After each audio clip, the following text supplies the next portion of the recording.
Welcome to our channel. మన భారతదేశంలో ఎన్నో శివుడి దేవాలయాలున్నా అందులో అరుణాచల క్షేత్రానికి ఉన్న మహిమ అమోఘం. ఎందుకంటే ఇది శివుడు తానే ఒక దివ్యమైన వెలుగుగా మారిన స్థలం. అది ఎందుకంటే ఒకసారి బ్రహ్మదేవుడు విష్ణుదేవుడు ఇద్దరిలో ఎవరు గొప్పవారు అనే దానిపై వాదించుకుంటున్నారు. అప్పుడు శివుడు ఒక విశాలమైన అంతు తెలియని జ్యోతి స్తంభంలా అనంతమైన వెలుగు స్వరూపం దాల్చాడు.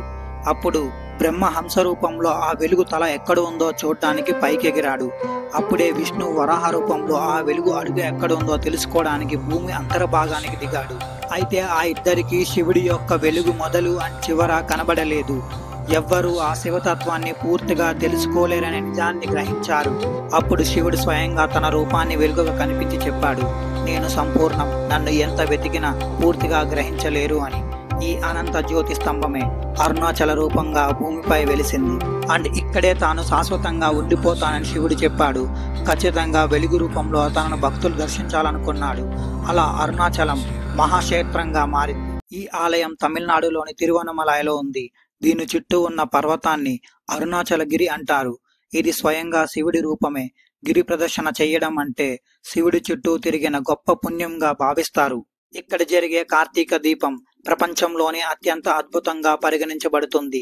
అగ్ని స్తంభాన్ని గుర్తు చేసేలా ఈ అరుణాచల కొండపై దీపం వెలిగిస్తారు. లక్షలాది మంది భక్తులు దీన్ని చూడడానికి ఇక్కడికి వస్తారు. గిరివాలం అంటే అరుణాచల గిరిని పాదయాత్ర చేయడం. ఇది సుమారు 14 కిలోమీటర్లు ఉంటుంది. కానీ ఈ ప్రదక్షిణలో విశేషమైన రహస్యాలున్నాయి. అరుణాచల గిరి చుట్టూ 8 ముఖ్యమైన లింగాలు ఉండగా వాటిని అష్టలింగాలు అంటారు.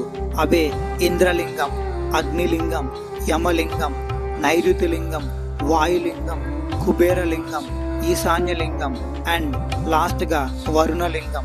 ఈ లింగాల్ని దర్శించుకుంటూ గిరి ప్రదక్షిణ చేస్తే జన్మాల పాటు ఉన్న పాపాలు కరిగిపోతాయని పూర్వకాలం నుంచి నమ్ముతున్నారు.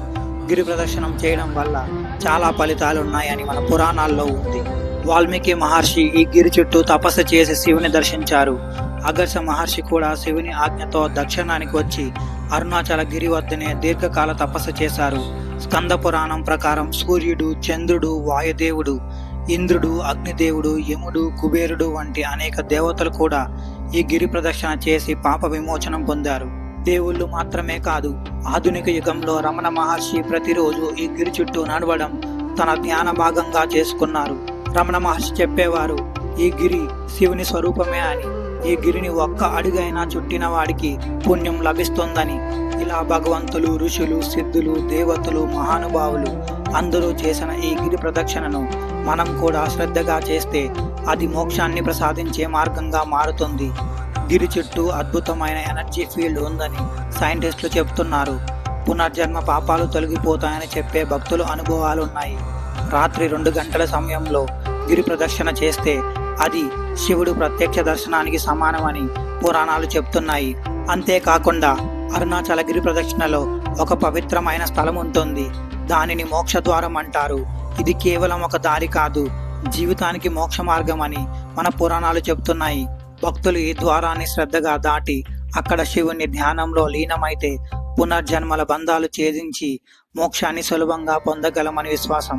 అందుకే ఈ మోక్ష ద్వారం గిరి ప్రదక్షిణలో అత్యంత పవిత్రమైన, శక్తివంతమైన స్థలంగా భావించబడుతుంది. అండ్ ఫైనల్లీ నేనైతే 3 times అరుణాచలం విజిట్ చేశా. అండ్ నేను వెళ్ళిన ప్రతిసారి నాకు ఈ టెంపుల్ చాలా ప్రశాంతంగా అనిపిస్తుంది. నా సజెషన్ అందరికీ, ఈ టెంపుల్ని దయచేసి పౌర్ణమి టైంలో విజిట్ చేయొద్దు.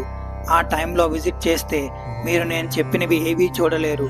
ఎందుకంటే పౌర్ణమి టైంలో కొన్ని లక్షల్లో భక్తులు వస్తారు. అండ్ అరుణాచలం ఒక అద్భుతం. ప్రతి ఒక్కరూ చేయాల్సింది ఈ గిరి ప్రదక్షిణ. Thank you for watching. Please subscribe.